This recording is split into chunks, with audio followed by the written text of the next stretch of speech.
And so with that, I will stop sharing and we'll move into the networking part of this. And so Danny and Christina have been pulling questions from the chat. So Libby Cruz asked, when you prompted about what you would want to be monitored, she said water tables, bird counts, and what I want to do is add in soil health, but I don't know where, who, or how to begin. Ah, that sounds like a question for Peter Donovan.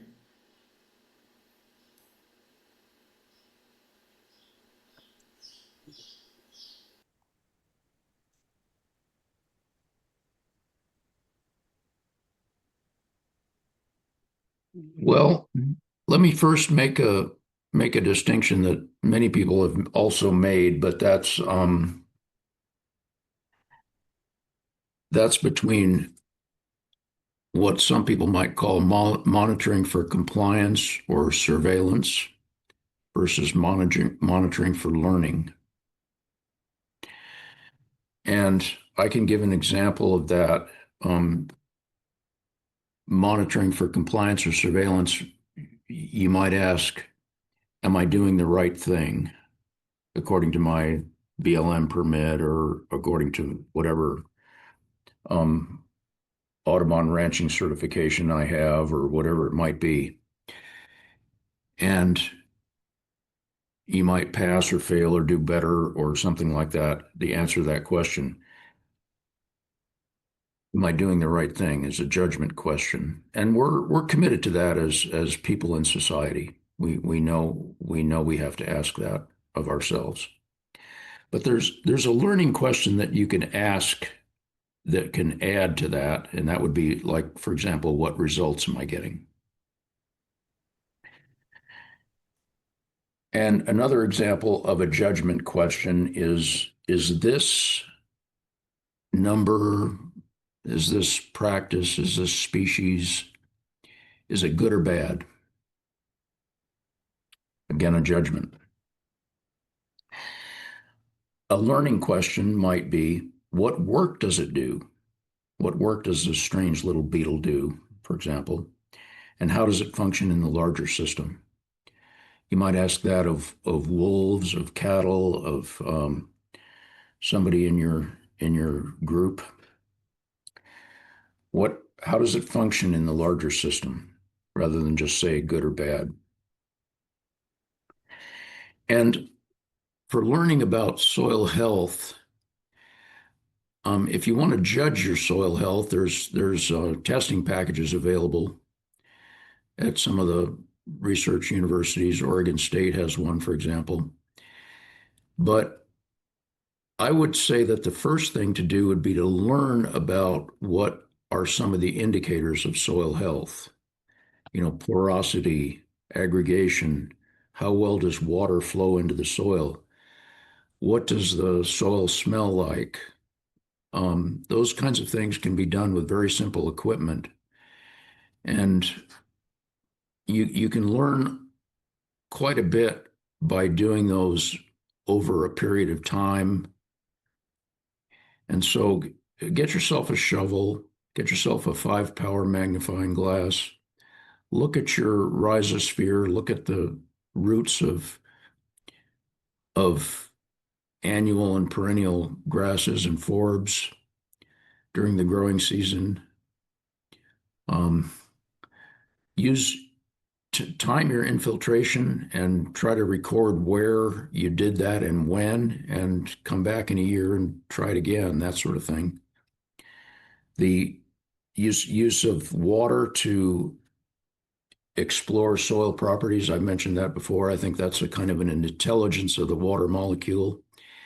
And infiltration will reflect both your aggregate stability,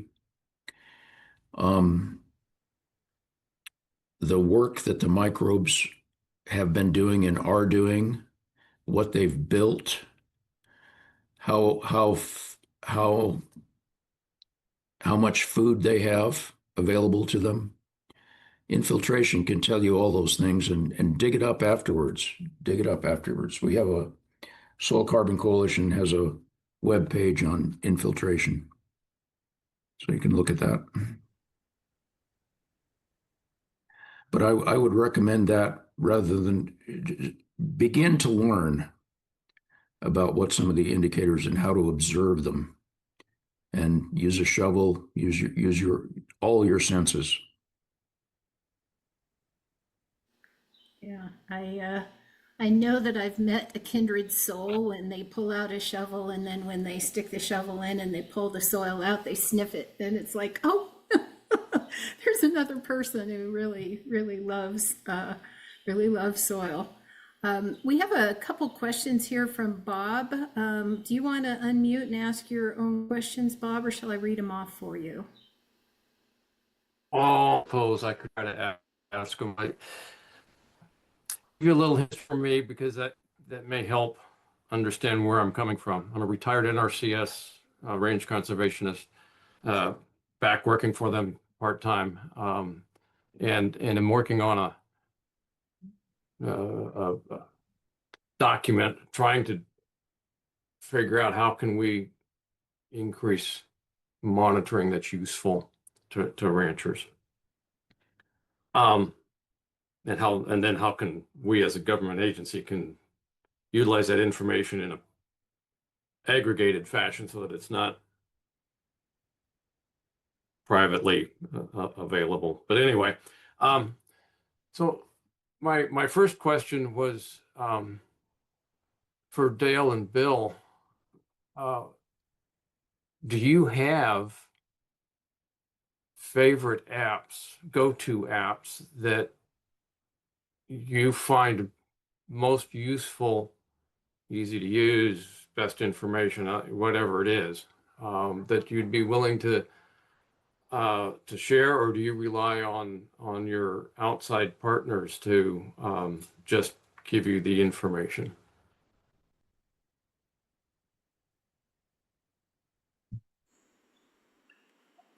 I guess I might start. I'm not an app guy. All my stuff is on paper. I'm pretty old school. I would be very interested in that myself, because I can tell you that there are limitations to paper. A lot of it is finding it again. So I don't know if Bill has anything to add. You know, Bob, I don't have a particular app that I use to go out and tell me what's happening. I mean, there's the range analysis platform. That's really not an app. I mean, that's something you can go and get information on. I really do rely on the formal reporting. I rely on third-party people to do that, and that was sort of required when we originally started our monitoring, and we've just maintained that because that's a requirement. But what I like about working with a third-party person is, you know, the biases are kind of taken out of how you see the world. It's usually a little bit more honest than how you might read the monitoring you're doing. And though apps can make these things a lot easier for people, I guess, you know, and I'm not familiar with all the different apps for looking at rangeland health.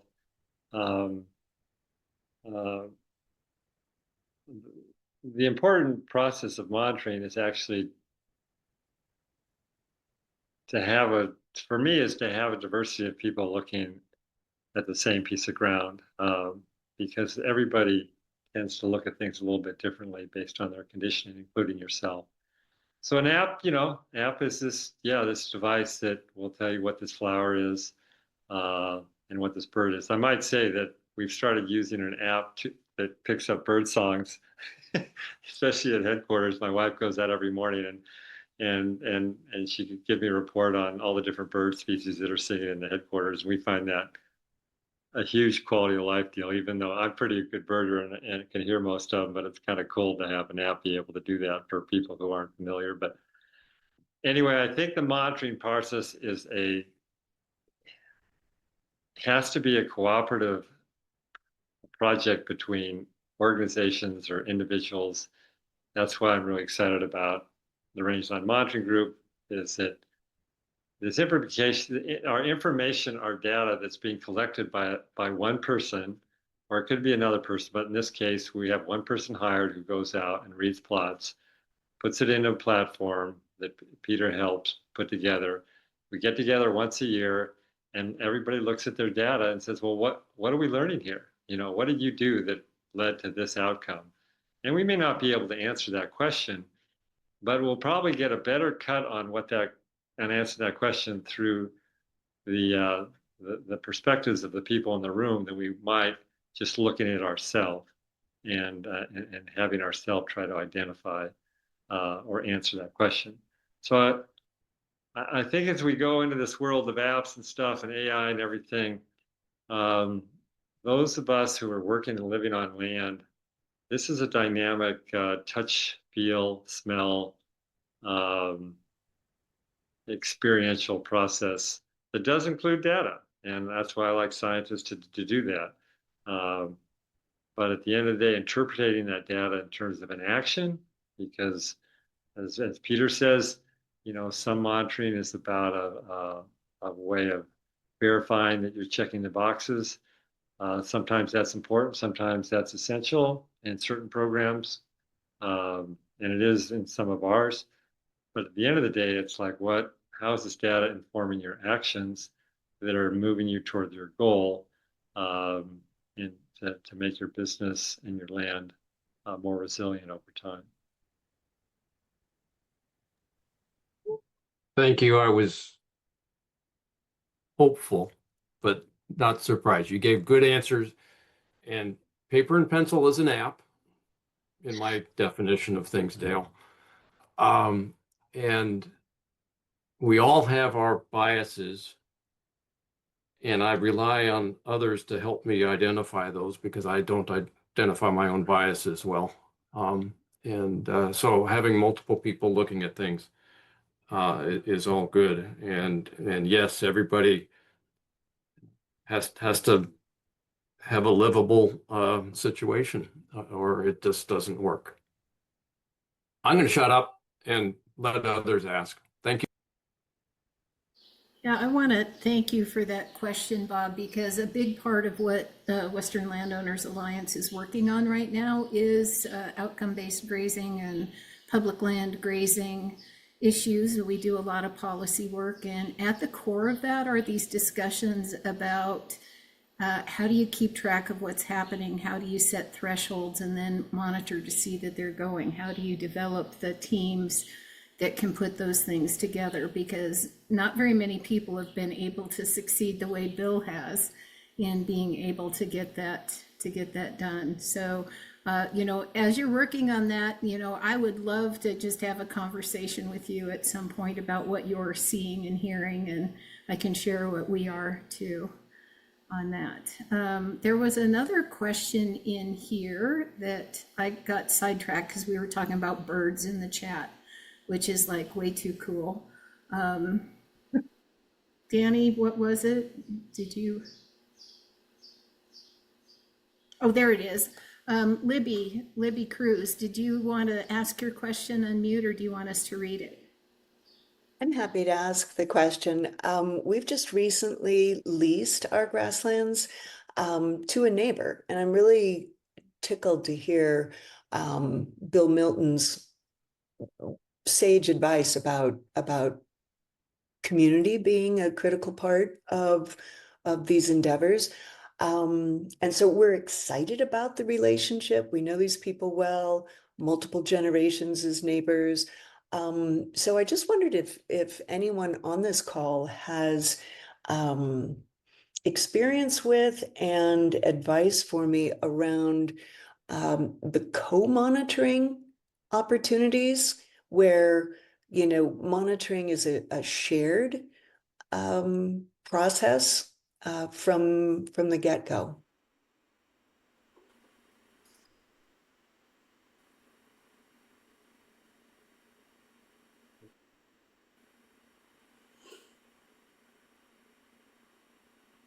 Go ahead, Bill. Oh, so Libby, hello.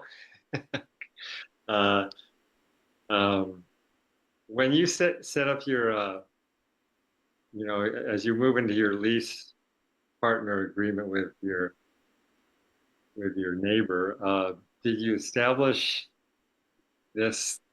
Did you decide that it was important that monitoring be occurring as a way for your family to know that the practices that the lessee is applying um, to your place is getting everybody to the outcome they both want? I mean, you know, we're in a succession. We're not sure exactly where we're going to go out, but if I brought a person in to help us on the ranch, I'd want to make sure that, or if I leased it to someone else, I'd want to know that, hey, we have this monitoring program, and that's going to have to continue because the owners are requiring the third-party monitoring be an aspect of an important piece of our business.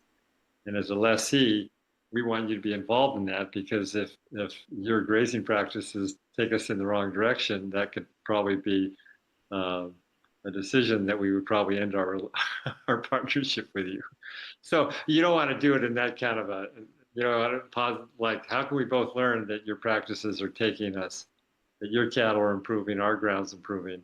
So how are we going to do that? And I think it's very important in any monitoring program, and we had to do this with Rangeland Monitoring Group, is people need to agree on the things they want to monitor from the get-go. You know, otherwise it becomes kind of an imposition versus a shared consensus project.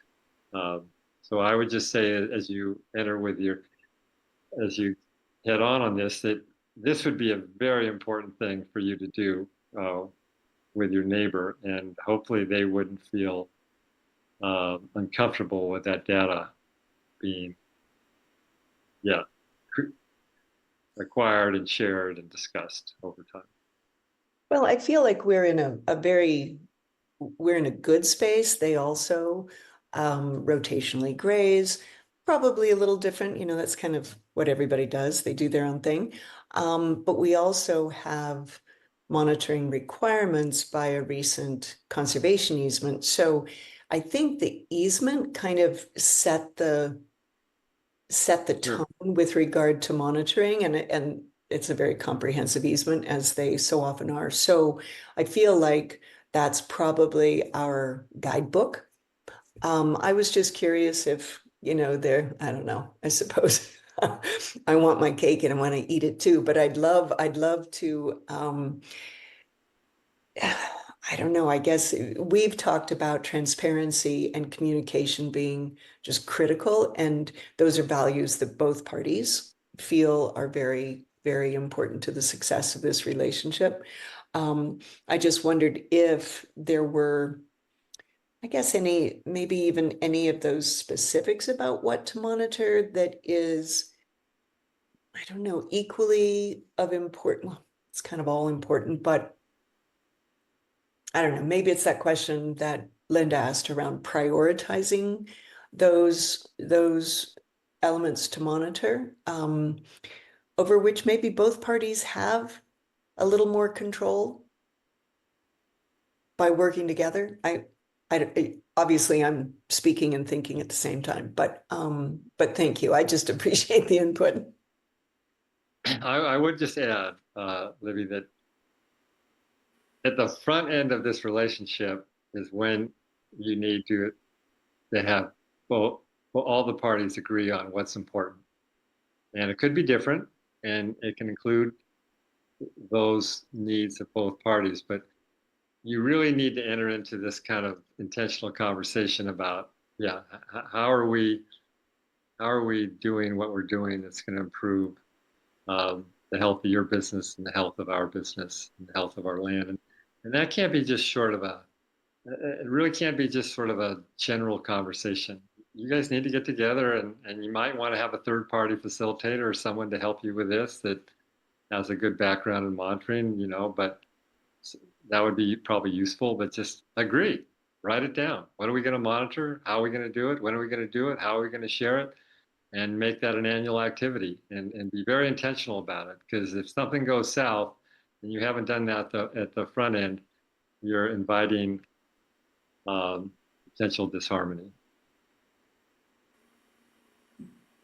I just reiterate, I think it's all about communication, getting together and partnering, and it sounds like a good place for maybe a professional to come in and take part to answer those questions. What are important? I guess you've heard from Bill and myself. We're two of our big ones are biomass production and bare ground, but you have other key factors as well. Infiltration. Yeah, Jason, I just about went there.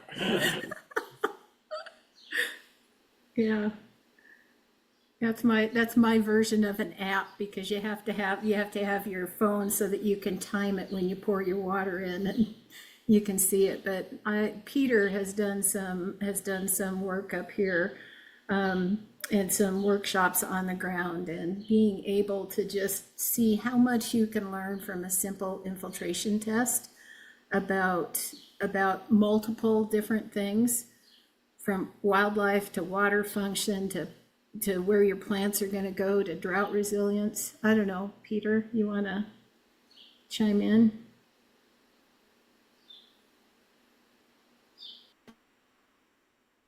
Well, yeah, obviously it depends on your context. And as Bill said, if you're doing a partnership or something, the context should at least be compared and be pretty explicit about them. There was with soil health, one of the big things is the microbes, and we don't identify those too much. But I think infiltration helps you ask all three questions about the work of the microbes.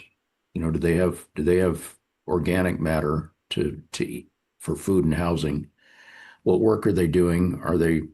And that often is measured by soil respiration, for example, the amount of CO2 that's comes out of the microbes' metabolism. And then what have they built, which is aggregate stability. And I think infiltration can address all of those, and it doesn't require a lab. It requires sometimes being there in a place for a little while, and preferably using more than one infiltration ring, because it's very variable. Try it on different kinds of soil surfaces. But that's really how water meets the soil surface is, I think, the fundamental question for a lot of resource management in the Western U.S. That's the key part of the water cycle that we influence. We don't influence directly temperature, humidity, or pressure very much of air masses, which is a boundary condition for water cycling. But we do influence soil porosity and aggregation. We do influence leaf area, and we probably influence cloud condensation nuclei as well with the biology that's on our land. Anyway, those are about 6 boundary conditions for water cycling that we do have some influence over, many of them, especially on land. And that's the critical part of the water cycle that humans have a direct stake in managing, is how water interacts with the soil surface. And the infiltration test gives you a very small scale demonstration of that.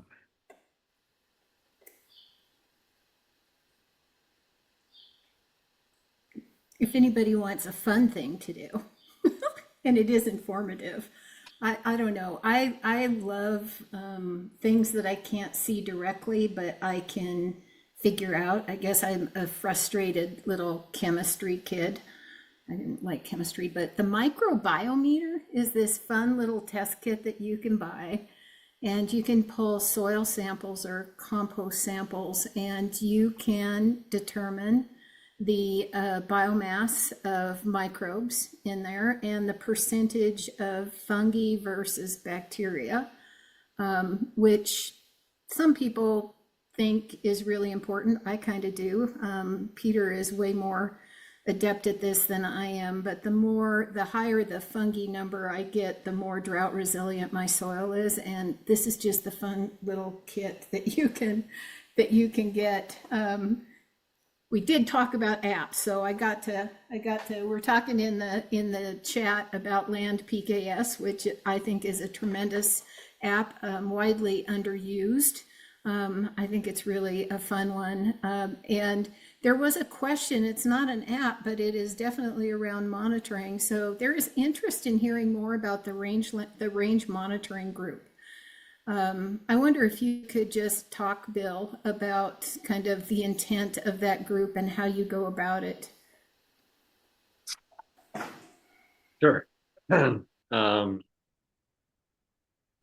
This idea emerged about, oh God, Peter, I don't know, 8 or 9 years ago. I think I mean, I was certainly part of the small group that started thinking about this. It was trying to think about monitoring beyond just thinking about your own place. But it was also, the idea was also about telling a story about a community of ranchers in a particular geography, and this could be anywhere in the West, where by working together and working through the challenges of sharing data more transparently about how ranchers were managing and improving their landscape at a certain scale, that in itself would be a useful thing for the ranching community to do in terms of getting the public to appreciate their role in stewarding these large landscapes. So on one hand, I wanted to be with a group of ranchers who were using a similar protocol and that we could learn from each other in terms of our different ways of, moving our cows across the landscape and developing infrastructure and things like that. And using apps or whatever type of monitoring, that we would just basically be a learning circle, and kind of trying to leverage the collective wisdom of the group. Peter's done a really excellent job speaking to this question of the wisdom of the group, with some intention. And so, we're trying to, the rangeland monitoring group wants to have the people who are participating in it to be successful and taking care of their own place and their own business. But we want to tell a larger story about ranchers working collaboratively to take care of landscape at scale and to come up with a way to tell that story more thoughtfully and more interestingly with data and with stories, and with conversation. So it's not really huge. It's, there might be 10, maybe we might get to 15 people this year on both sides of the Missouri River up there in Dale's country, north of the Missouri and that country, and people south of the river and where I operate and others. Each rancher pays around $1,500. We've gotten some grants that might lessen that annual payment. But that is really an important piece of this, is that ranchers make an investment in paying for, hiring third-party people to do the monitoring and prepare a report. I think people, we talk about return on investment of monitoring. In our particular case, it's been pretty significant in terms of the partners we work with and how we've attracted partners because of our monitoring. So I don't really want to spend much time on that, other than it's been a huge return on investment. So a lot of, you can look at your own ranch and think of your total of your costs and income, and how does $1,500 fit into that? Because you're going to probably have to pay that amount at the minimum to get someone to come on and do that work. But if you're working with a group and get some grants, you might lower that amount. But in terms of our business, that's not a hurdle. We actually, to be honest, we actually work with another third-party person because of our historic relationship with BLM, and aren't using the person who's doing the monitoring for the other ranchers. And that's just sort of unique to our situation. If I didn't have the thing I have with BLM, I'd be going to the RNG because it's less expensive, and I think in the long run it'll probably be as useful. But that leads to, and I don't know where you go, Linda, down this road of like, wow, how do we really think about cost-effective monitoring, and what do all these different groups who are entering this particular scene really wanting? I mean, I'm hearing groups talking about having millions of acres where people have ranch grazing plans. I'm part of a co-op of almost 100 ranchers that require grazing plans, require monitoring, not as often as what we're doing in our own particular situation with BLM. But there's a lot of people entering this and expecting certain things in terms of public policy. And I think we're in kind of challenging ground to where we might make this really a lot more complicated and a lot more silos again that really is going to be useful in terms of really public policy in the West in terms of being able to document ranchers' role in taking care and stewarding landscapes. I think this is a really important topic for me, and a lot of people are talking about it. I think we need to be careful about really how do we get more people involved, and how do you do it, and how do you make that easy, and how do you make it cost effective, and how do you make that information useful, both at the public policy level and at the individual landowner decision level. I think we're kind of we're getting to be all over the map, and I'm a little concerned about that. But I do think there's some great people in this arena that need to be more thoughtful about getting together and really testing what actually is required here. It's actually going to create really good information for ranchers and tribes to be successful in this landscape. Yeah. That's a bigger question, Linda, but I don't know where you want to go with that one. No, I think it was a great answer. I think this is the crux of the issue, so I would like to stay there and talk about it. But Jean has her hand up, so I'll bet she has a question for us. Let's go there first. Okay, and again, I'm fairly non-technological, so do the best I can here. But I really appreciated Peter's comment on are we monitoring for compliance or monitoring for learning things? And that's a huge difference, because certainly, I mean, we, as I said in my comments on the side somewhere, our monitoring is way behind. Have done it for a while off and on, but even getting something at the beginning is better than nothing. But it's always interesting to try to compare our monitoring, which is the holistic management, which I think you all are talking about. It's all the wording is very familiar, animal days and so forth. But that trying to do the NRCS monitoring was so different from what we were monitoring for, where we were caring about the bare ground and so forth. And we just need to, anyway, you all have gotten me inspired to get out there and do it again, because you can get discouraged, say, I didn't do it this October, I just give up and not do it again. But we've been trying to do it at our team meetings, and we haven't had a team meeting now in quite a while, because I think everybody in Arizona is pretty discouraged by drought. It's kind of got us all knocked down pretty hard. But on the other hand, we had a little bit of monitoring, is that our water table came back up surprisingly fast in 2020 after we'd had to take all the cows off because all of our wells went dry.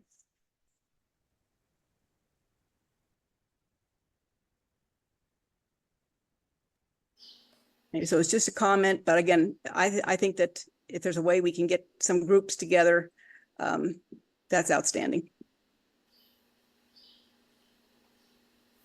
Bill, I see you're unmuted. Did you want to say something there?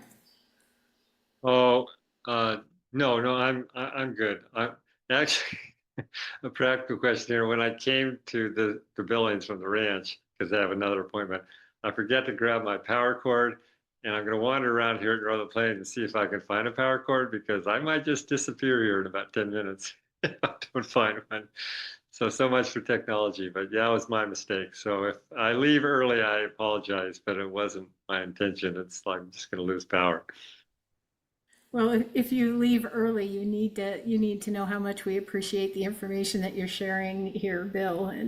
What I really love about the presenters that we have here is it's just rare to have people that have such big hearts and the minds to have the curiosity to come around this, and it makes all the difference, you know.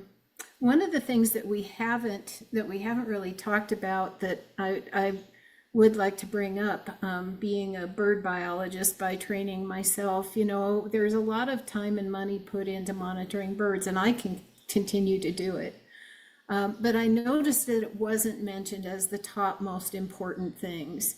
So I wonder, with some of these things, how do you determine if you're going to go ahead and do it? Is it, if it doesn't cost you much, then you'll go along with it, or you are being, you're working with somebody who finds the birds to be really important and you may learn from them? I'm just curious about some of these things. You know, again, there's a stream behind me, and I used to manage a mountain meadow wetland, and we spent a lot of time looking at aquatic macroinvertebrates. And, you know, we used to talk about the biological indicators that were vertebrates, and now we're talking more about micro things. And I just wondered if anybody had any input on that. And I know we've had in the chat, there were some people here who would share my passion about birds.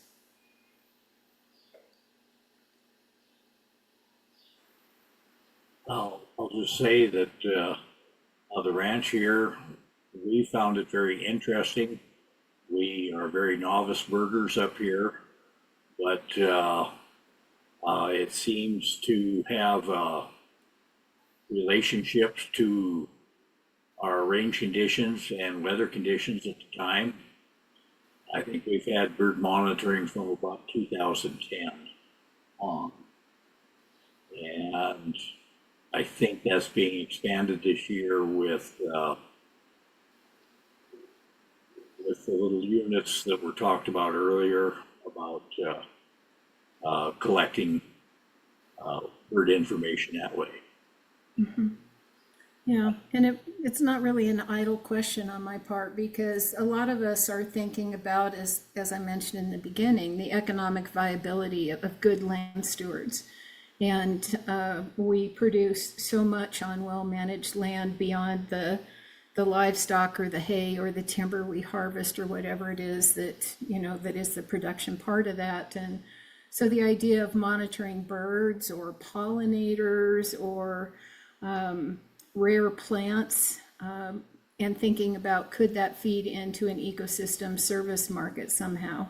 You know, the Western Landowners Alliance has been working hard on habitat leasing models, ways that wildlife can pay rather than cost for good landowners. And just always scratch my head thinking about the return on investment when we don't yet have the place to have that turn into money, but it does turn into relationships at this point.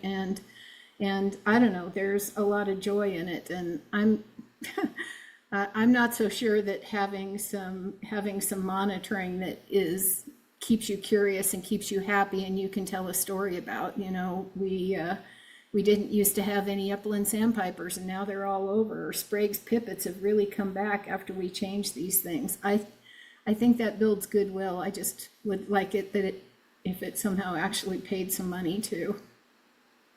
My own little opinion on the side there. And I guess I'd agree. We have two sites that are monitored every year by the Rocky Mountain Bird Observatory. And one of the highlights of the whole year is to find out how many species. At this one spot, our high year has been 35 different species. And so it's the big question. So wait from year to year on that. Yeah, it's like the Christmas bird count. That's cool. I'm not seeing another question here, but I have one that I really wonder about. And that's, do you guys have any feelings about the role of third-party monitoring versus self-monitoring versus the agency or NGO? And in those cases, how important is it that the rancher, the landowner is out there?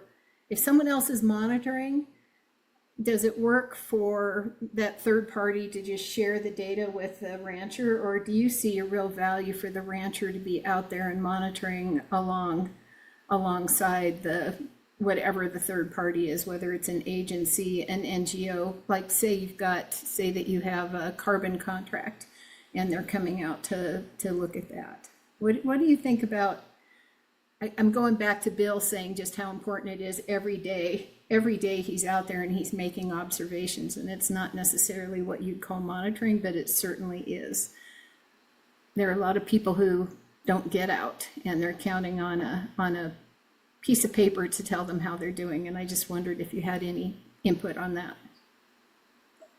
I guess I'm a hands-on type guy. I think that it's more educational if the rancher, the individual in land management is out there on the ground doing the observations. But I also know that it's hard to get all your work done. And so I think there's a valuable space for third-party monitoring. And I kind of, when I set up a bunch of benchmarks, I think it's really important to include the professionals so that we gather the right information. So it, like anything else, I think it's the more partnerships you can have out there, build the diversity, the better and more robust your program's going to be.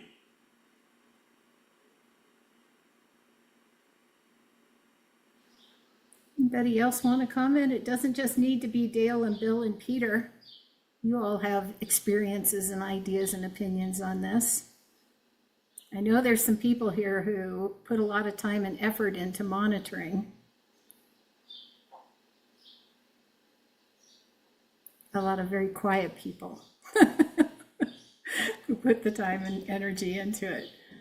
Well, if we're going to run out of questions, we don't need to stay for the entire 2 hours. I am not seeing any more questions. Oh, there we go. Jean, is your hand up again there?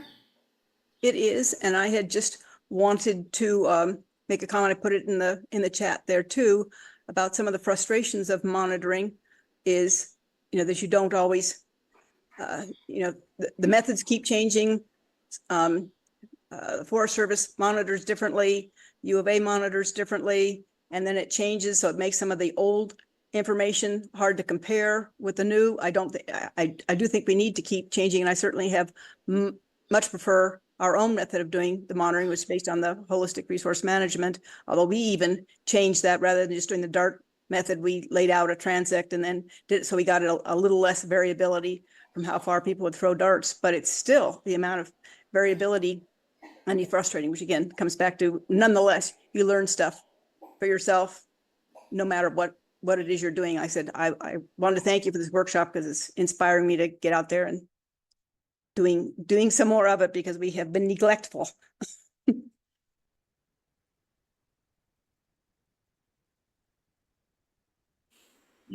My comment is, I think it happens to all of us.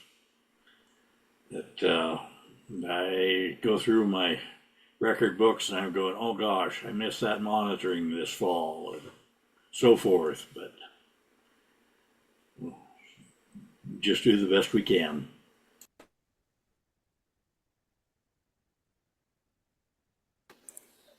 Do we have any more questions, or are we going to let ourselves out early here? There's Bill. He's back. Well, if I actually, one of the staff people in Northern Plains registered so that I could go onto another computer. If people do stay on and want to visit till 2, I need to, that Jackson Newman needs to be let into the program. Yeah, Christina, could you do that? I think you're the one who has the ability to do that.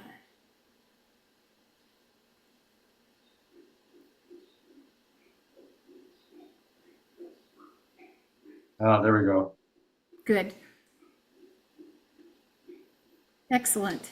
Yeah, and so were other people listening in from Northern Plains? I would be curious what they would think about some of this stuff, Bill. Oh, they all took up. I'll shut this off. Yeah, one of the two of you needs to turn off your mic or it's going to echo. Here. You hear me now? Okay, thank you.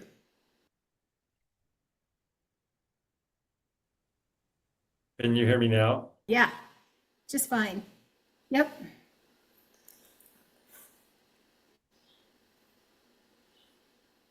Can you hear us? It feels like outer space here sometimes. Can you hear me? I can hear you. Can you hear me? Yes. Oh, okay, good. So what was the question again?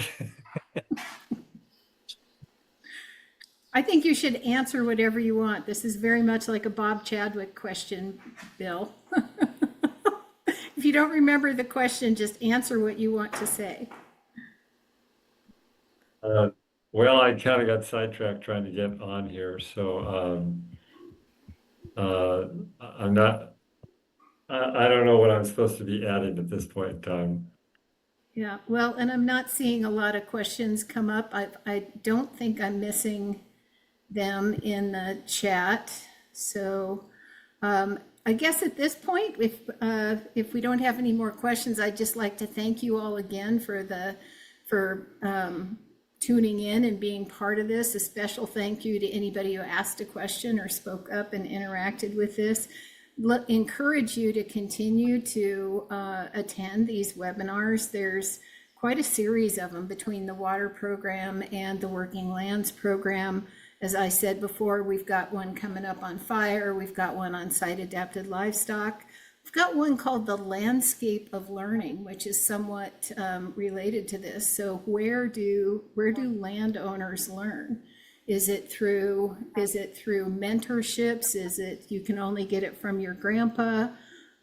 Is it online? Is it in some of the training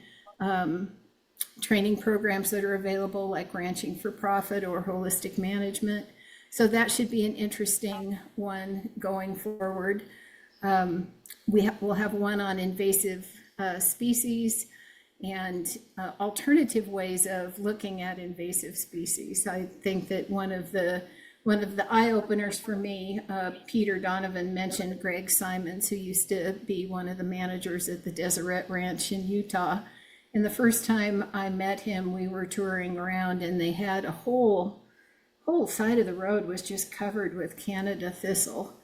And it's like, geez, what are you going to do about this? This is such a beautiful ranch. What are you going to do about this? And he looked at me and he said, well, we're going to eat it. That's feed. That's money.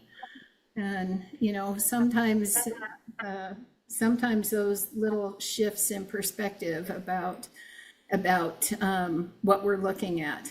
Do you have to fight it, or can you do some type of a move so that you can take that energy in that situation and have it be beneficial?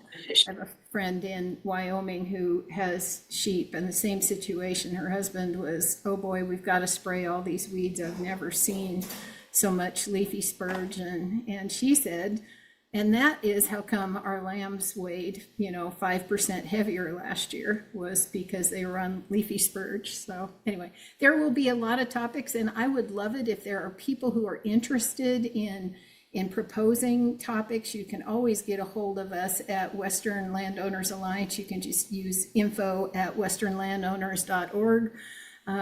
All of our emails are our first initial and our last name at westernlandowners.org. We'd love to hear from you. And again, thank you, Peter. Thank you, Dale. Thank you, Bill. for being here. It's a big service that you share your time like this, and I'm very grateful. Okay, with that, we'll call it a meeting. Thank you all. Thank you.